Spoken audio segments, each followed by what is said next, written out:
Hi friends, welcome to creative hub. ഇത് കണ്ടപ്പോൾ എല്ലാവർക്കും മനസ്സിലായിട്ടുണ്ടാവുമല്ലോ അല്ലേ ഞാൻ എന്താ ഉണ്ടാക്കാൻ പോകുന്നതെന്നുള്ളത്. അപ്പോൾ അതന്നെ എഗ്ഗ് പഫാണ് ഉണ്ടാക്കാൻ പോകുന്നത്. അപ്പോൾ അതിന് വേണ്ടിയിട്ട് ഞാൻ 2 എഗ്ഗ് ബോയിൽ ചെയ്യാൻ വെച്ചിട്ടുണ്ട്. അടുത്തതായി ഞാൻ അതിലേക്കുള്ള മസാല ഉണ്ടാക്കിയെടുക്കാൻ പോവുകയാണ്. അതിന് 2 ഉള്ളി എടുത്തിട്ടുണ്ട്. അത് തൊലിയൊക്കെ കളഞ്ഞിട്ട് കട്ട് ചെയ്തെടുത്തിട്ട് വരാം.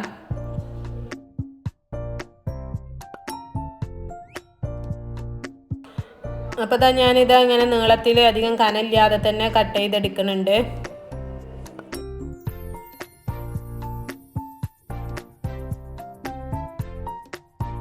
പിന്നെ ഞാൻ അതിലേക്ക് ഒരു ഹാഫ് തക്കാളി എടുത്തിട്ടുണ്ട്. അതും കൂടെ ഒന്ന് കട്ട് ചെയ്തെടുക്കുന്നുണ്ട്.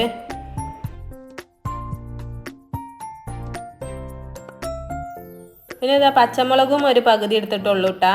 അത് നിങ്ങൾക്ക് എരിവ് കൂടുതൽ വേണമെന്നുണ്ടെങ്കിൽ അത് മുഴുവനായിട്ട് എടുക്കുക. അപ്പോൾ ഞാൻ എരിവ് വേണ്ടാന്ന് വിചാരിച്ചിട്ട് തന്നെ ഒരു പകുതി പച്ചമുളക് എടുത്തിട്ടുണ്ട്. പിന്നെ കുറച്ച് ചപ്പും കൂടെ എടുത്തിട്ടുണ്ട്. അതൊക്കെ ഒന്ന് കട്ട് ചെയ്തെടുത്തിട്ടുണ്ട്.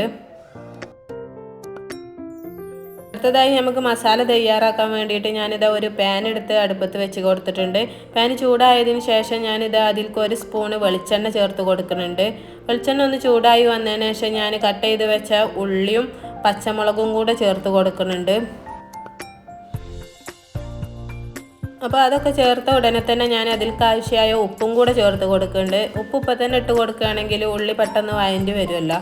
ഞാൻ ഉപ്പ് ഇട്ട് കൊടുത്തതിന് ശേഷം ഞാൻ നല്ലോണം ഇളക്കി കൊടുക്കുന്നുണ്ട്.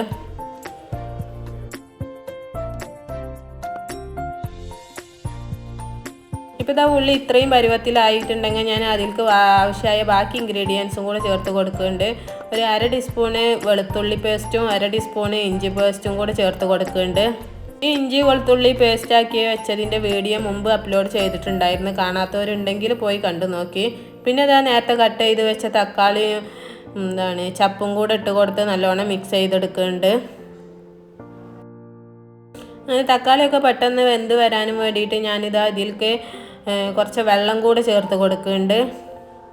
വെള്ളം ചേർത്തിട്ട് വെള്ളം ഒന്ന് തിളച്ച് വന്നതിന് ശേഷം ഞാൻ ഇതിലേക്ക് ആവശ്യമായ മസാല പൗഡറുകൾ ചേർത്ത് കൊടുക്കുന്നുണ്ട്. 1/4 ടീസ്പൂണ് മുളക് പൊടിയും.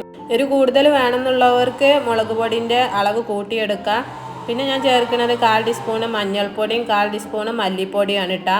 അടുത്തതായി ഞാൻ ചേർക്കാൻ പോകുന്നതാണ് സ്പെഷ്യൽ മസാല. ഈ മസാല പൗഡറിൻ്റെ വീഡിയോ ഞാൻ മുമ്പ് അപ്ലോഡ് ചെയ്തിട്ടുണ്ട്. ലക്ഷക്കണക്കിന് ആൾക്കാർ കണ്ടൊരു വീഡിയോ കൂടിയാണ്. ഈ മസാല ചേർത്തിട്ടുണ്ടെങ്കിൽ നമ്മൾ ഫുഡിന് നല്ല ടേസ്റ്റ് ആയിരിക്കും കേട്ടോ. അപ്പോൾ അതും കൂടെ ചേർത്ത് കൊടുക്കുന്നുണ്ട്. ഇത് നോൺ വെജ് ആയിട്ടുള്ള എല്ലാ ഐറ്റംസിലും ചേർത്ത് കൊടുക്കാൻ പറ്റുന്ന ഒരു മസാല കൂടിയാണ് കേട്ടോ. ഈ സ്പെഷ്യൽ മസാല ചേർത്തതുകൊണ്ട് തന്നെ ഇതിന് പ്രത്യേക തരം ഒരു സ്മെല്ലും കൂടി ഉണ്ട്. അങ്ങനെ ഞാൻ ആ മസാല ചേർത്തിട്ട് നല്ലോണം മിക്സ് ചെയ്ത് കൊടുത്തിട്ട് കുറച്ച് നേരം അടച്ച് വെച്ചിട്ട് തന്നെ ഒന്ന് കുക്ക് ചെയ്തെടുക്കുന്നുണ്ട്.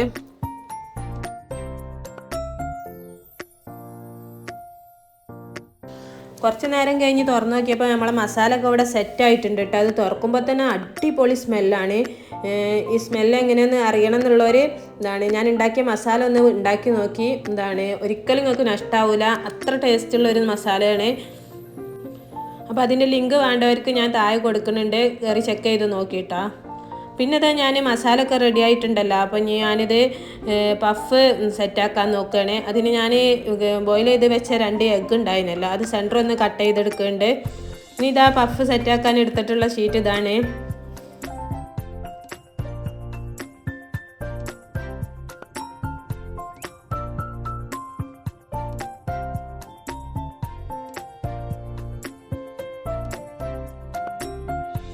അപ്പോൾ ഞാൻ 4 പഫാണല്ലോ ഉണ്ടാക്കാൻ പോകുന്നത്.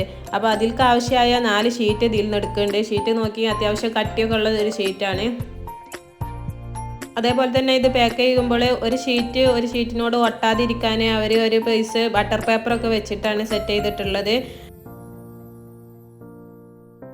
അങ്ങനെ ഞാനിതാ 4 പഫ് ഉണ്ടാക്കാൻ ആവശ്യമായ 4 ഷീറ്റ് എടുത്തിട്ടുണ്ട്.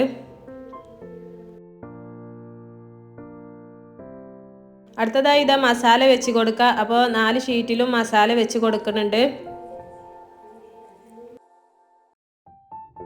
അതിനുശേഷം നമ്മൾ കട്ട് ചെയ്ത് വെച്ച എഗ് പീസുകൾ ഓരോന്നിൽ വെച്ച് കൊടുത്തിട്ട് ഇതേപോലെ ഇങ്ങനെ കവർ ചെയ്തെടുത്തിട്ടുണ്ട് കേട്ടോ.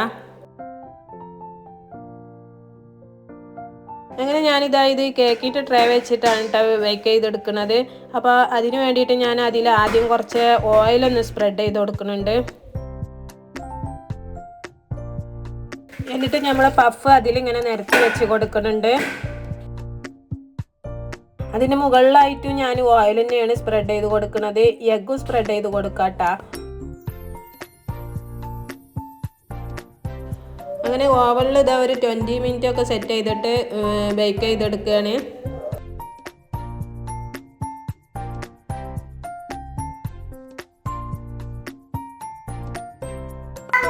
70 മിനിറ്റ് ഒക്കെ ആയപ്പോൾ ഒരു പൊട്ടണ സൗണ്ട് കേട്ടിട്ട് അപ്പോൾ ഞാൻ വന്ന് തുറന്ന് നോക്കിയപ്പോൾ ഇതിൽ ഒരു എഗ്ഗ് ആകെ പൊട്ടി ഇങ്ങോട്ട് തെറിച്ചിട്ടുണ്ട് കേട്ടോ. ഇത് എന്തെങ്ങനെ സംഭവിച്ചത് എന്നുള്ളത് എനിക്കറിയില്ല കേട്ടോ. ഞാൻ കവർ ചെയ്തത് ഇതാണ് ശരിയാവായിട്ടാണ് എന്താണെന്നുള്ളത് അറിയില്ല. നിങ്ങൾക്ക് അറിയെങ്കിൽ ഒന്ന് കമൻറ്റ് ചെയ്യേണ്ടിട്ടാ. ഒന്ന് മാത്രമേ അങ്ങനെ ആയിട്ടുള്ളൂ, ബാക്കി മൂന്നും നല്ല പെർഫെക്റ്റ് ആയിട്ട് തന്നെ വന്നിട്ടുണ്ടായിരുന്നു. പിന്നെ ഇതാ ഇത് എന്താണ് നല്ല ടേസ്റ്റ് ഉണ്ടായിരുന്നു കേട്ടോ കഴിക്കാൻ. ആ സ്പെഷ്യൽ മസാല ചേർത്തത് കൊണ്ട് തന്നെ അതിന് പ്രത്യേക തരം ഒരു രുചി തന്നെ ഉണ്ടായിരുന്നു.